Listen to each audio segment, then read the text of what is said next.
If you've ever watched The Dark Knight, Inception, or Interstellar, you're watching the work of the multi-talented Christopher Nolan, one of the biggest film directors and writers in the game. Nolan is famous for his highly conceptual films, especially the ones that play with non-linear storytelling, and this video essay is going to dive into those stories and the techniques of Christopher Nolan. Directed by Nolan, Memento was the movie that put him on the map. The film follows the main character Leonard as he tracks down the man who raped and murdered his wife. The catch? He has short-term memory loss. I guess I've told you about my condition. Only every time I see her. He can remember the details of his wife's murder, but not exactly what happened 15 minutes ago.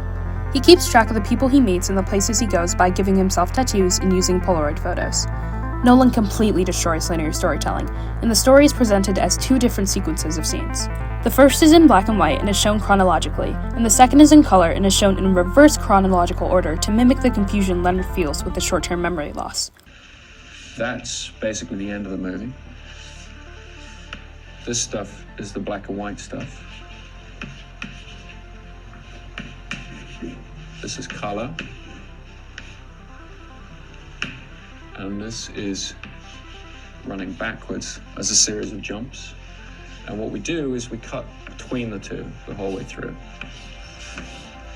So we alternate scene here, scene there, scene there, scene there, scene there, scene there, and they meet towards the end of the film.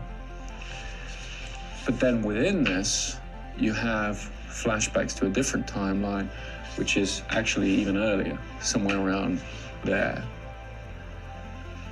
Also within this, you have flashbacks to an earlier time, also somewhere within there. It still works because each scene adds more information to the one that was shown before it.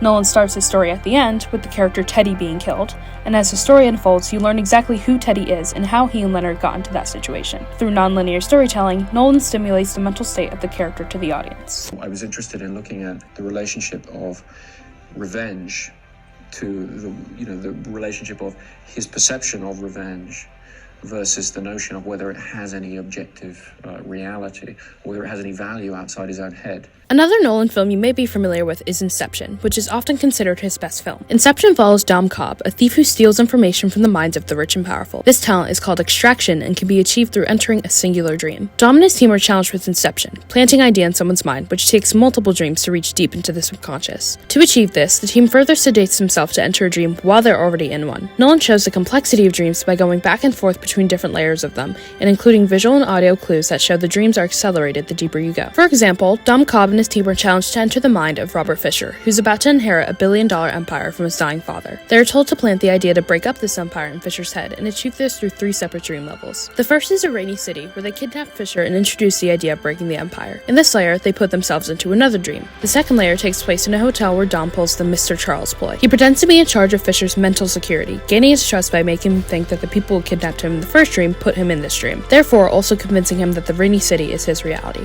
In the second dream, they are further sedated into the third dream, which takes place in a snowy hospital fortress where Fisher confronts a projection of his dying father, confirming the idea to break up his empire because his father believed he could be better on his own. Then, the characters accidentally enter a limbo state, where sedation is not needed. Any dreamer can design this level, and if someone is already visited, the remains of their limbo will still be present. Because of this, it's nearly impossible to tell what's real from what's not. To clarify, here's a visual example of the time frame. The deeper into the subconscious you go, the faster it becomes. In the first dream level, time moves 12 times slower than reality. In the second level, it's 12 times slower than the first dream level, or slowed down to a factor of 144. And in the third level, it slows down from the second dream level yet another 12 times. Through nonlinear storytelling, Nolan elevates exposition and communicates the message that dreams, and perception in general, can be constructed and manipulated, as well as the power an idea can hold.